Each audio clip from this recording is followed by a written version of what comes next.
রাতের অন্ধকারে বাইক আরোহীকে ধারালো অস্ত্র দিয়ে কোপ, প্রাণ বাঁচাতে মুরগির দোকানে গা ঢাকা দিয়ে প্রাণ বাঁচল যুবকের। রহস্য আতঙ্ক খানাকুল জুড়ে। ঘটনার জেরে খানাকুলের চক্রপুর গ্রামের বাসিন্দা শুভেন্দু হাজরা গুরুতর আহত অবস্থায় খানাকুল হাসপাতালে চিকিৎসাধীন। তার গলায় ও দুই হাতে ধারালো অস্ত্র দিয়ে আঘাত করা হয়েছে বলে দাবি আহতের।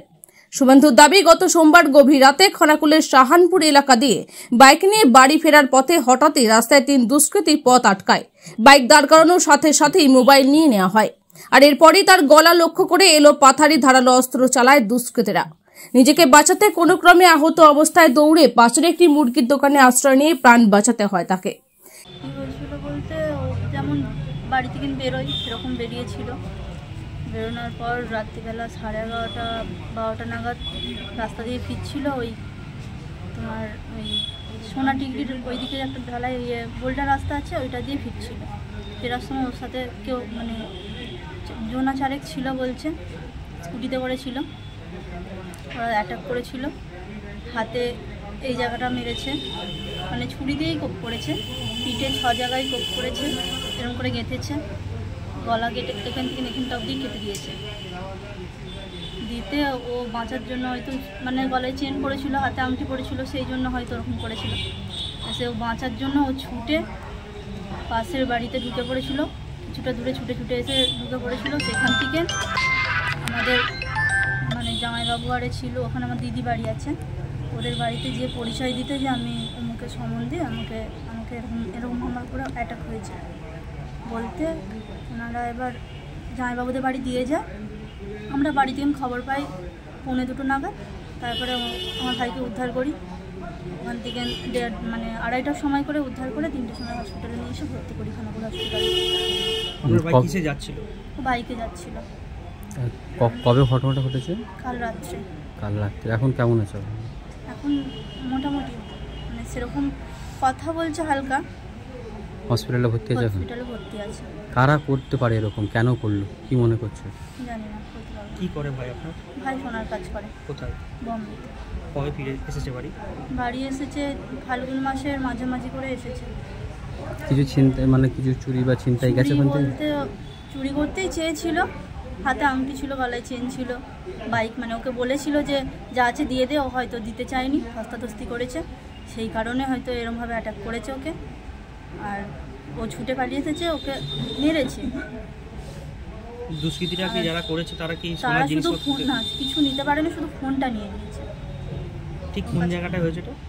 ওটা হয়েছে এই গোপালনগরের এই ভিতর দিকে একটা রাস্তা আছে কলগাঁও যেতে, ওই রাস্তা দিয়ে যাওয়ার সময় মানে সোনা টিগরিতে ঢুকতে একটা বোল্ডার রাস্তা পড়ে, একদম নির্জন রাস্তা, সেটা সেইখানে ঘটনাটা ঘটেছে। এখন কোথায় এসেছেন?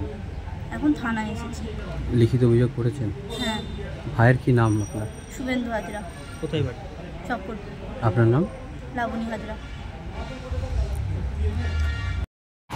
গলায় চাকু চালিয়ে দিয়েছে, পিঠেতে 6টার মতো চাকু চালিয়েছে।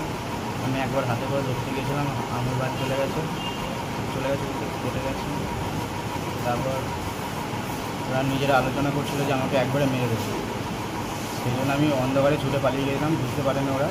আমি এক জায়গায় গিয়ে যে বসেছিলাম, আমি অপেক্ষা করছিলাম ওরা গেলে, মানে কোন দিকে গেছে বলতে পারছি না, কিন্তু আমি অনেকক্ষণ মানে আধা ঘন্টা 45 মিনিট পর একটা পোলট্রি ফার্ম থেকে আমি বেরিয়েছি।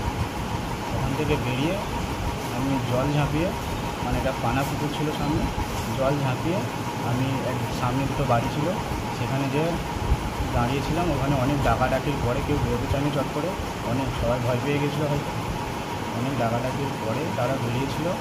বেরিয়ে আমি ওখানে বললাম আমার একটা রিলেটিভের বাড়ি আছে আমার সোনা টিগরি নিমতলা, আমার জামাইবাবুর বাড়ি, ওইখানে বলে দিলাম যে ওইখানে আমাকে পৌঁছে দাও, তোমরা যদি কিছু না যদি করতে পারো আমাকে অন্তত ওইটুকুনি পৌঁছে দাও। ওরা ওইখান থেকে ওইখানে পৌঁছে দিয়েছিল। ওখান থেকে আমার জামাইবাবু বাড়িতে খবর দেয়, বাড়ি থেকে লোক দিয়ে আবার হসপিটালে ওখানে আসা হয়। হয়েছে ঘটনাটা হয়ে যাবে 12:15 থেকে 12:15 মধ্যেই হবে। ঠিক কোন জায়গাটায় হয়েছে? শাহানপুর মেডিকেল। আপনি কোথার থেকে ফিরছিলেন? আমি ফিরছিলাম ওই পাশ দিয়ে, চায় চুমুক দিয়ে পাশ দিয়ে একটা রাস্তা আছে না, ওইখানটা বাড়ি যাচ্ছিলেন? হ্যাঁ, বাড়ি ফিরছিলাম, ওই পাশ দিয়ে বাড়ি ফিরছিলাম। তো আপনার কি মানে কি মনে হয় কি ছিনতাই কিছু হয়েছে আপনার কাছ থেকে? হ্যাঁ, শুধু মোবাইলটা মিসিং আছে। আমি গলায় চেন পরেছিলাম, হাতে আংটি পরেছিলাম, ওরা লক্ষ্য করে না। চেনটা লক্ষ্য করতে পারেনি কারণ আমি কলার দেওয়া জামা পরে বোতাম আটা ছিল, তো বুঝতে পারিনি চেনটা। আর আমাকে বলতেই আমি ফোন দিয়ে দিয়েছি, গাড়ি দিয়ে দিয়েছি। কতজন ছিল ওখানে? 3 জনের মতো ছিল। 3 জন। কাউকে চিনতে পেরেছেন? না, কাউকে চিনতে পারিনি। কেন চিনতে পারলেন না? কী করে চিনবো? অন্ধকার, গাড়ির লাইট বন্ধ করে দিলাম, ফট করে দাঁড়াতে বলেছিল আমাকে। মানে মুখ ঢাকা বা কিছু ছিল মুখ না? ঢাকা ছিল, মুখ ঢাকা ছিল। গলার আওয়াজ বুঝতে পারিনি কারণ। কি মনে হচ্ছে আপনার বিরুদ্ধে কেউ শুধুমাত্র ছিনতাইয়ের জন্যই কি? চিন্তার জন্যই হয়েছে, কারণ আমি কোনো পার্টি কিছু করি না। আমি আসি বিন্দেশ থেকে, মানে বম্বে আমি থাকি, কাজ করি, এখানে আসি, এসে ঘোরাফেরা করি, 10টার মধ্যে বাড়ি ফিরে পড়ি। কালকে হঠাৎ মন গেল যে একটু ঘুরে আসি, আর রোড ধরে গেছি, আর আসার সময় ওই রাস্তা দিয়ে আসতে এরকম আমার সমস্যা হয়ে গেছে।